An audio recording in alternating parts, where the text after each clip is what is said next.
Well, Jimmy Kimmel was fired because he had bad ratings more than anything else, and he said a horrible thing about a great gentleman known as Charlie Kirk. And Jimmy Kimmel is not a talented person. He had very bad ratings, and they should have fired him a long time ago. So, you can call that free speech or not. He was fired for lack of talent. Was President Trump earlier today praising ABC's decision to suspend Jimmy Kimmel's late-night show indefinitely. The network pulled the show after a group of 32 network affiliates said they would stop it over comments Kimmel made about the assassination of Charlie Kirk. Some Democrats coming out against the move. You get the chairman of the FCC running around basically like the president's enforcer to shut down the late-night talk show hosts who are like modern Tom Paines. It's the playbook. Read On Tyranny, read so many books about how authoritarian regimes come about. He is a wannabe mob boss who will push the envelope to the end of the earth.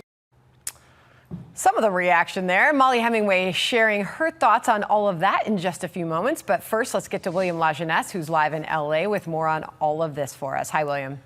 Well, Sandra, there are several layers here. Controversy over what Kimmel said, why many stations want him off the air, and ABC. Did they do and suspend Kimmel to placate affiliates, get this billion-dollar deal I'm going to talk about past regulators, till this blows over, viewers forget? Well, this is Kimmel yesterday after ABC suspended his show indefinitely for comments about Kirk's killer. Some new lows over the weekend with the MAGA gang desperately trying to characterize this kid who murdered Charlie Kirk as anything other than one of them and doing everything they can to score political points from it. Well, that's not accurate about the killer. Tyler Robinson's own mother says her son, who is politically left, pro-gay, and trans rights, yet neither Kimmel nor ABC corrected the record. We still have free speech, but if you're putting a television show on, broadcasting to millions of people nationwide, and you're telling lies, sure, you can do that. That's free speech, but there are consequences to it. Yet Kimmel's supporters jumped to his defense, blaming Trump for what ABC did. This is just despicable, disgusting, and against democratic values. America is a less free place if late-night comedians cannot do and say what they want. We should not be going after people for this. Look, did he get some things wrong? Yeah. But he is not a commentator, a news anchor. This is somebody who's a comedian. So Democrats also complained about Kimmel's comments Kimmel-related comments by FCC Chairman Brendan Carr, warning TV stations their license requires they represent a diversity of opinion. We at the FCC are going to enforce the public interest obligation. If there's broadcasters out there that don't like it, they can turn their license into the FCC. But that's our job. And again, we're making some progress now. So that's why this is important. Take a look at this map.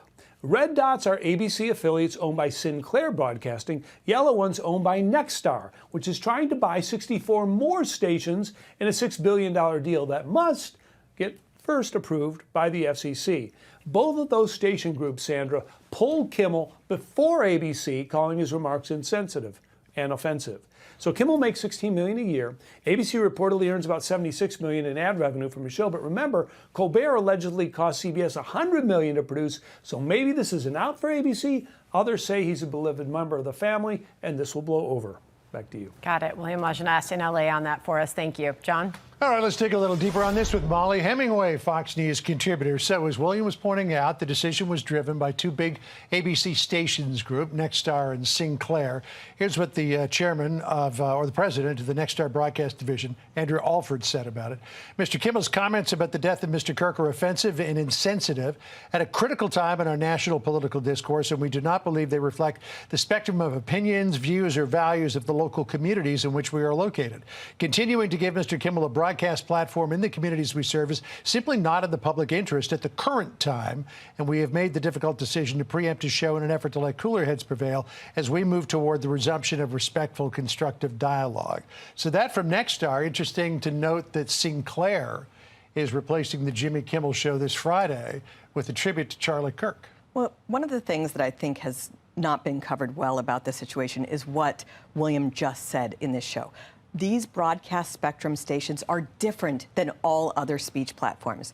There are requirements on people who are given broadcast licenses for broadcasting on the public airwaves, that they must do things in the public interest. And I think part of the reason why people don't know that is because our corporate media, ABC, NBC, CBS, have been so far left-wing that people didn't realize that they were actually in violation of the regulations to be balanced in their public opinion, to be operating in the public interest. Clearly, what Jimmy Kimmel said, blaming MAGA for the assassination and martyrdom of Charlie Kirk, is not in the public interest. And it was the type of thing that was so bad that Sinclair and Nexstar, two station groups that have actually been trying to focus on this issue of the lack of diversity of thought in major broadcast media, it was a good opportunity for them to show why that's such a problem and why it does not serve the public interest. But this was still, I think, also important to note, a private decision. Nexstar and Sinclair are private companies. They do not think it's in their interest to be broadcasting things that are so hostile to the vast majority of the American people. And then ABC also understood, well, we're starting to have a problem with our affiliates. This show is not serving our interest. Yeah, I still remember back in the days of the Tonight Show with Johnny Carson, where he didn't really know where his politics were. He played them very close to the vest. A lot of people thought he was a Rockefeller Republican, socially liberal, fiscally conservative, but he thought that his show needed to entertain everybody. Now the network shows are all about bashing President Trump. And here's what the FCC chairman, Brendan Carson, said about the new shows. Late night shows, something's gone seriously awry there. They went from going for applause, from laugh lines to applause lines. They went from being court jesters that would make fun of everybody in power to being court clerics and enforcing a very narrow political ideology. And Nexstar, as you noted, stood up and said, look, we have the license and we don't want to run this anymore. We don't think it serves the interests of our community. Sinclair did the same thing. So to your point then about doing what's in the best interest of the community, if you have 4 shows that are so left of center that all they're doing is they're bashing the administration, are they serving the public good? And it's not really about bashing the administration, because that's something that even Johnny Carson would have done no matter who was in power. It's about not being accurate in what you're doing, being so hostile to the people that you were supposed to be serving. It is a great privilege to have a broadcast license. You get to make a ton of money. You get to influence public opinion. There are regulations associated with it. It is not censorship like what we have experienced elsewhere in our society. I work at the Federalist. Our publication, the U.S. government has admitted that they were censoring us in recent years, working with censorship groups that they had funded and continue to market. And that is different because the Federalist is online, and that is not a sphere where the federal government should be engaged in censorship.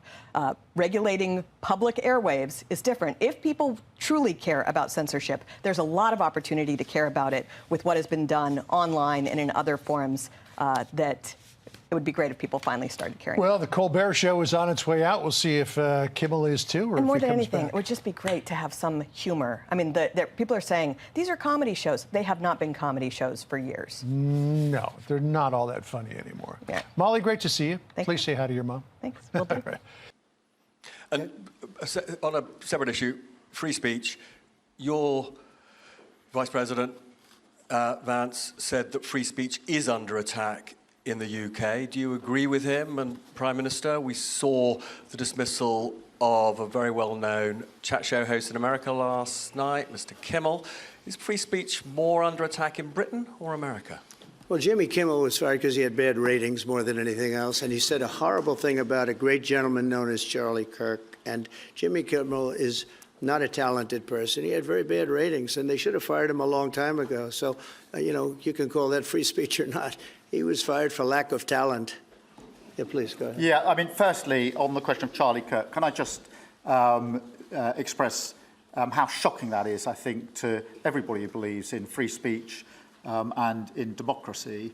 It sent shockwaves through the world.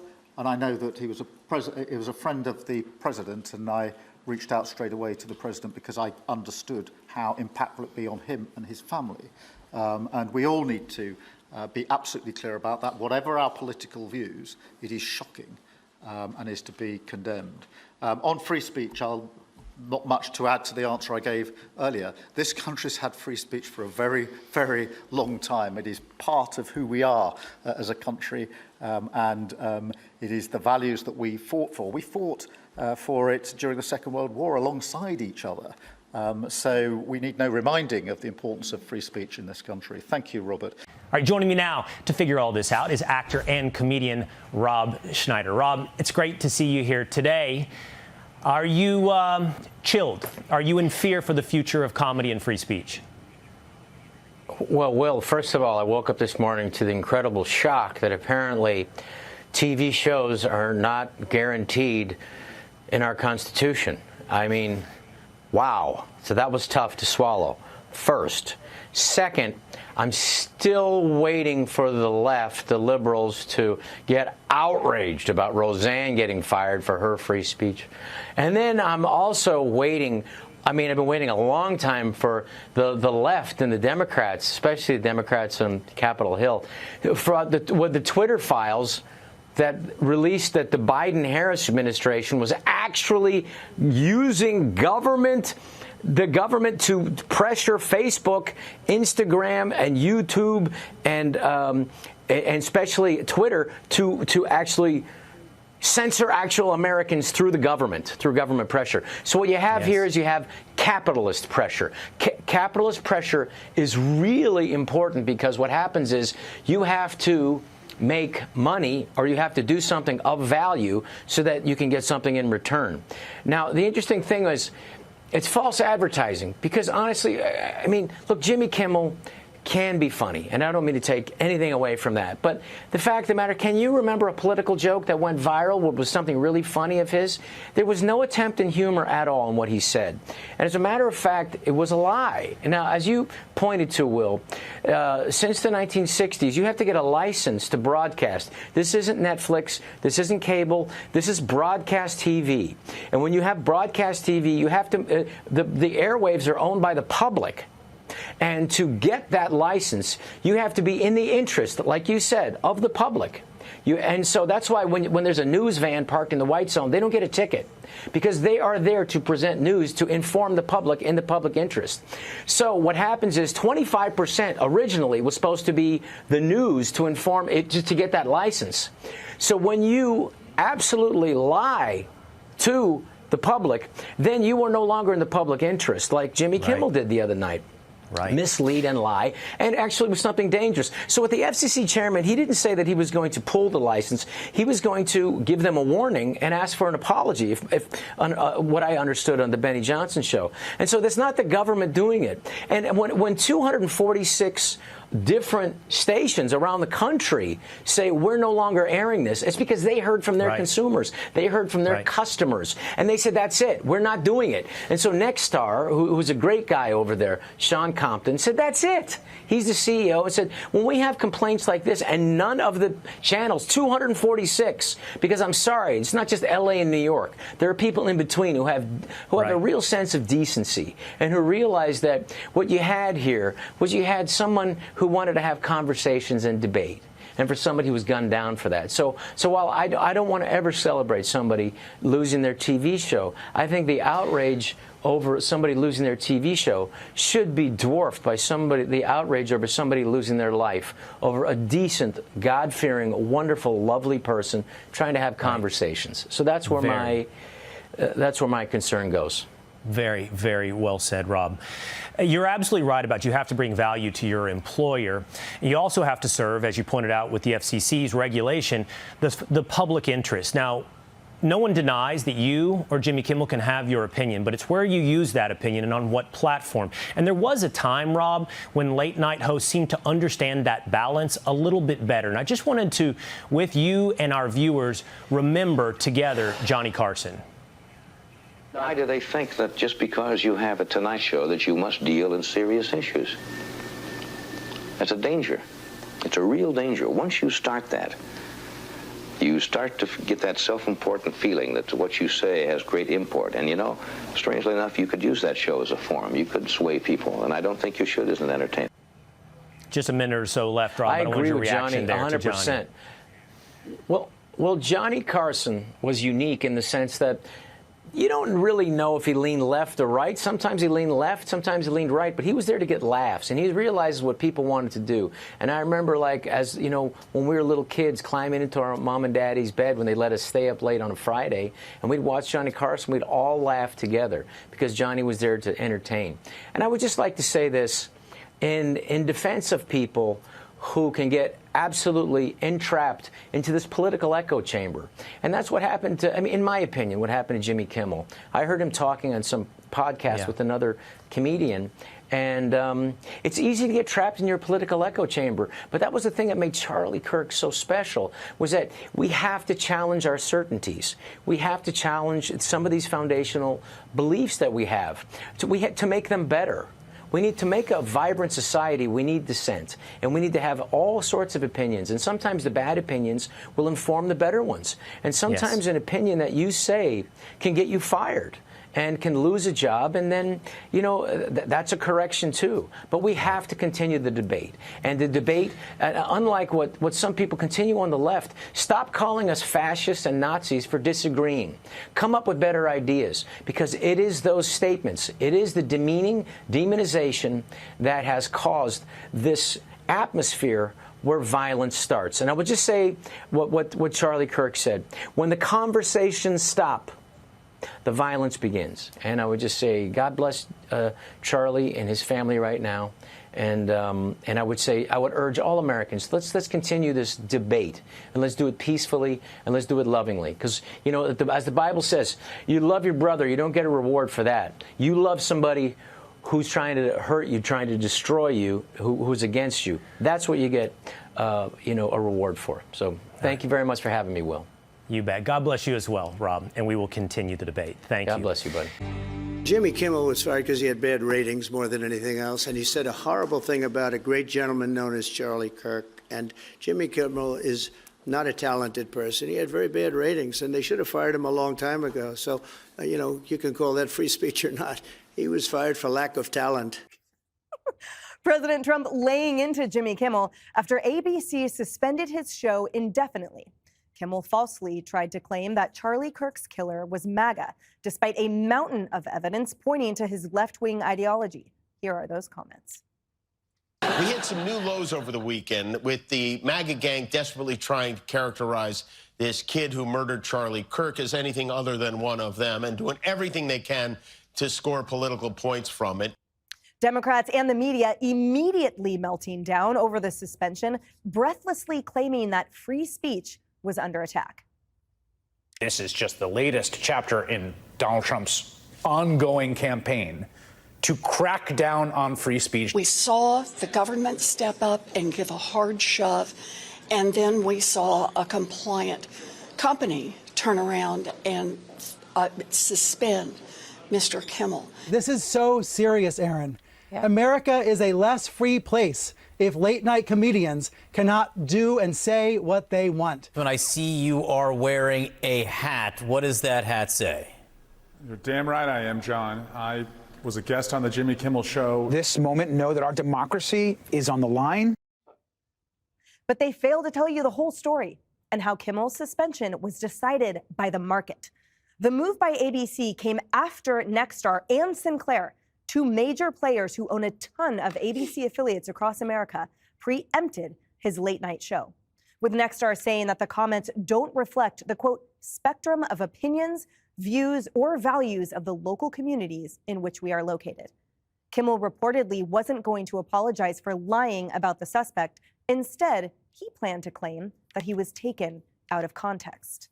The old out of context defense, Greg. Listen, is this indeed impinging on free speech, or is this just accountability for what someone says? It could be a little of everything, but it's great. Even in death, Charlie keeps winning debates. You know, the media, this is what's disgusting. Just look at the reaction. The media is trying to make Jimmy Kimmel into their Charlie Kirk. But as if, like, getting fired is the same as getting fired upon. That's what disgusts me, is how they're trying. They're in a this is a blatant effort to get the stink off them. The decades of brainwash that created justification for violence and for murder. Sorry, guys, he's not a victim. The victim is Charlie Kirk. The victims are his family. I don't shed any tears for a lefty millionaire who can still go home and see his kids. So look at this through that prism. Jason Bateman predicts a reckoning over Kimmel's suspension. Sorry, dude, the reckoning began without you. Your side got thousands of conservatives thrown off social media. CNN tried to get Fox off the air. Do you remember that? Stelter, that don't say that. Stelter tried to get us off the air, and we're on a private airway. We're not in a public thing like ABC is. While they were doing this, they were promoting rhetoric that demonized people with different viewpoints. So there isn't a both sides here. You can't turn Kimmel into Kirk. That is disgusting, and I'm going to control myself. Let's look at the obvious here. You have to look at this like mutually assured destruction. Facebook was pressured by the president or the White House to throw people out. Trump was thrown off Twitter. You had Roseanne, Gina Carano, Dave Chappelle, Shane Gillis, J.K. Rowling. The list is endless. We could take a whole hour to do it. How do you stop that? Mutually assured destruction, like what Trump is doing with lawfare. You hunted us. You hunted Republicans. You hunted conservatives. Well, maybe you won't hunt us anymore if we hunt you. And lastly, I am so tired of these self-centered fools on CNN and MSNBC with their performative outrage, because they will never, ever stand outside before thousands of people and debate people who don't like them. They are, like me, indoor cats. They used phrase, was it S.E. Cupp used the phrase systematically killing free speech? A young man was systematically killed over free speech last week. Kimmel has every right and every opportunity to do a live, free show outdoors. And so could all those people on CNN, but they don't. If they did, they probably wouldn't get shot because no one is demonizing them. No one is calling them Hitler. That was your gig. And this wasn't in a vacuum, Jesse. This was in a climate where you have someone who represents a company and instructs half of the country not to watch the show. That's what Kimmel did when he told anyone that voted for Trump to not watch his show. As the president pointed out, his ratings had absolutely plummeted. So from a boss and market perspective, this wasn't the first time. If he was actually involved in telling the truth, then maybe they would have cut him some slack. But the reality is that his show sucked. No one watched it. And so when he peddles filthy lies, that's the last straw, not the first. Yeah, it's not about censorship. It's about standards. The country is red hot. Charlie's body isn't even buried yet. And the face of the network goes out and falsely frames MAGA as the assassin. That's a flat out lie. It's disrespectful, it's crass, and it puts a target on our back. And there was an affiliate revolt. It's called The Marketplace. So Bob Iger at Disney says, yeah, we're going to put Kimmel on ice because we have a conscience. We have standards here. And it's not like ABC hasn't done this before. They suspended Whoopi. They suspended Brian Ross. They suspend a lot of people. A lot of people in this business get suspended when we say obnoxious things, racist, sexist, untrue things, unethical things. It's a high wire act, and sometimes we screw up, and he screwed up, so he got benched. Big deal. Sometimes the networks get it right, and sometimes they get it wrong. Sometimes they go too far, and sometimes they don't go far enough. ABC suspended the reporter who was right about Paul Pelosi. And they suspended Kimmel, who was wrong about Charlie Kirk. He's not a martyr. He's a multimillionaire comedian who, if he doesn't want to play in this sandbox with standards, can do a show for millions on Netflix or Apple TV.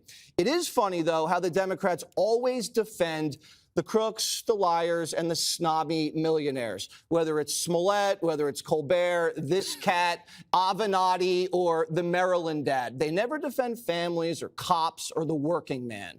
They are more upset about this guy getting suspended than Charlie getting shot. And they love government censorship. They were applauding when Joe Biden was telling big tech to censor us for telling the truth about COVID or telling jokes about Fauci. So everybody needs to chill. He'll probably come back in a few days, and Gutfeld will be back to whooping his butt. It's true. And that's the thing, Harold. Courts have held, and we know it better than anyone, that hosts are responsible for what is said on air by themselves and even their guests. And so for the Screen Actors Guild and the Writers Guild and all these actors to come out and say what a death to democracy moment this is, aren't quite seeing the forest for the trees, that it's actually simply a business and a market who, frankly, made the right decision. So I slightly differ. Good to be with you and glad to be back around the table. I think a couple of things. If you make your living in this world through words, written word, the said word, the spoken word, today or last night might cause you to think differently about where we are. I watched the president today. And I give the president the benefit of the doubt on a lot of things. He was on Air Force One coming back from a very successful trip in London. He says they're 97% against. They give me only bad press. He was talking about the broadcast news. People get public licenses. They're getting a license. I would think maybe their license should be taken away. It will be up to Brendan Carr. Now, if you didn't tell me who said that, I would never think that quote was an American president, Democrat, Republican, whatever. I would think that that sounds like something Putin would say. He took one of our own. Thank God we got him out, Evan. I would think it would be something Orban would say in Hungary. I would think it'd be something that the North Korea guy would say. Number two, is SNL next? The president, in his quote last night, said that NBC ought to be on notice as well. And Saturday Night Live has done some of the great skits. I love that first part of it where they take on the political news of the day. I remember how much they took on Clinton. I was in Congress at the time. I had to think Clinton was probably upset. I laughed about some of the things I didn't laugh about. But it was funny. They took on H.W. Bush. There were so many. They took on Ross Perot when he was running. They took on W. They took on Clinton. They also got rid of Shane Gillis, which means they made a decision about people they didn't want on the show. So, Greg, I'd say this to you, brother. If there's a Democrat that gets elected and he or she decides to come after Greg Gutfeld, I will defend you as much as I'm defending this. I just think this is as much as we disagree with what he said, and some of it was not funny what Jimmy Kimmel said. But there were so many aspects of this that we're not talking about. The company Nexstar, which is a great company, they're in the middle of trying to acquire a company, and the person's going to make the decision about whether or not they can acquire the entity is the FCC. And Mr. Carr did not run away from that point last night on television on our great Sean Hannity show. He was quoted last night as saying, we can do this the hard way or the easy way. Again, I would think this was a foreign leader saying this, not the United States. So some of this humor I don't like, and I don't laugh at some of this stuff at night. But I'm just not convinced that the state should be deciding free press. And more importantly, when President Trump said he has no talent, he should be off, I didn't realize that the person that would be deciding whether or not talent should be on television would be the president of the United States. There's no doubt people get suspended for things that they say or that they don't say or the way they say it. And networks, and for that matter, companies have every right to do that. But I would only say to Mr. Carr, who said that these broadcast licenses, that these people have to act in the public interest, and he said they have every right to go get a podcast or go online. Think about this. On most broadcast shows, news shows, on the local licenses, they can't have a show for 30 minutes on how to build a Molotov cocktail. You know why? Because it's not in the public interest. They can't tell you how to build a nuclear bomb. You know why? It's not in the public interest. But you can do it here. Mr. Carr, spend some of your time trying to figure out how we regulate these people, how we regulate the radicalization and all of this stuff online that's pummeling our kids and pummeling our society as much as you are this. The courts, you're right, Emily, will make the determination here. But I got to tell you, I'm a little alarmed today because I can't believe we're going to allow the government to tell us what's funny, what's not, and what's permissible. Can I just respond, because there's a couple of things in there that I'm not following. This is a public, it's a public license. Trump can say whatever he wants. But if there is look, I think what you're arguing about is the role of the FCC. It has nothing to do with Trump. Well, that's Trump, sir. No, I'm talking about the idea of the FCC, something that oversees a finite good, which is 3 networks. It seems kind of irrelevant and outdated, but then you switch over and you start talking about podcasts and stuff. Well, the FCC doesn't deal with that. Exactly. He said they don't deal with that, and that's where he should go. I'm saying the public interest, you cannot on the right. I understand how to build a Molotov cocktail. Yes. You know why? Because it's not in the public interest. Right. We used to allow these guys to tell these jokes because we thought the marketplace would make this. If you either watch them or you don't watch them. But I guess what I'm saying is, if you want to build a Molotov cocktail and you can't do it on these 3 networks, that doesn't mean you're being censored. You're going to go off and do it somewhere else. So I'm agreeing with you. Greg, I'm saying that's what he should be spending his time on. I don't think taking the license. The president said they're getting a license. I would think maybe these are his words. Should be taken away. The focus should be, I believe, I was just making as a latter point. The focus should be on these online guys. That's where the danger in the public interest is being compromised, attacked, and I believe being pushed backwards every day of the week. Those are private. They're not public. I don't know how you. But anyway. Well, because the FCC, they still have to approve. I'm sorry, Emily, but if one of these private guys tries to buy a private guy, they have to be approved by the FCC. That's where he should be spending his time, I think. I didn't mean to dominate the time. It still actually doesn't address what's at issue here, because the president can say what he wants, but because this isn't actually an autocracy, the reality is that it doesn't matter what he says because the FCC is the governing body. So indeed, if I start running up and down 6th Avenue, screaming with my head off and no clothes on, then I'll probably be When is that happening? What time is that? I shouldn't have said that. Well, there's the morals clause in your contract. Exactly. So at the end of the day, this is an employee in this realm, guys, and he can indeed start his own podcast. We all have lots of clauses in our contracts, and I'm sure Jimmy Kimmel does too. My day job is I work for a local Fox affiliate. We have rules. You do a darn good job, I might add. Thank you. I've been there a number of times because, by the way, Jesse, I've made some mistakes, not grand, to have me pulled off the air.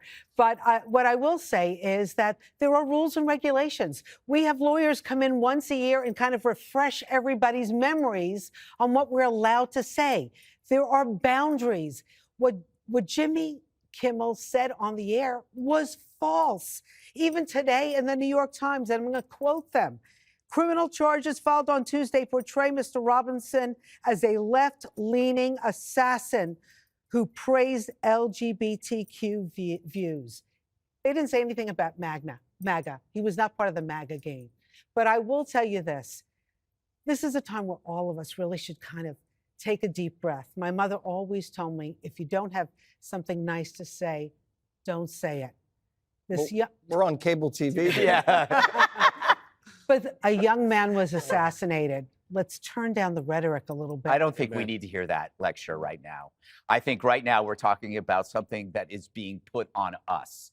So the lecture, turn down the rhetoric or whatever, it sounds nice, but I'm not going to hear it. Also, the same people that are right now horrified by this termination were the same people that applauded the instant you question a vaccine or the instant you question government decisions. And that was the government that they were applauding. That is actually where they need to think about. They need to think about. You guys were against that. You guys were, and I was with you. But this is entertainment. That's my point. This is not question.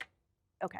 We have to go. But free speech is a different bucket against the government other than just And by the way, The View, they didn't even touch it today. On their best behavior. We're touching on their best and their ABC. Hey, Sean Hannity here. Hey, click here to subscribe to Fox News YouTube page and catch our hottest interviews and most compelling analysis. You will not get it anywhere else.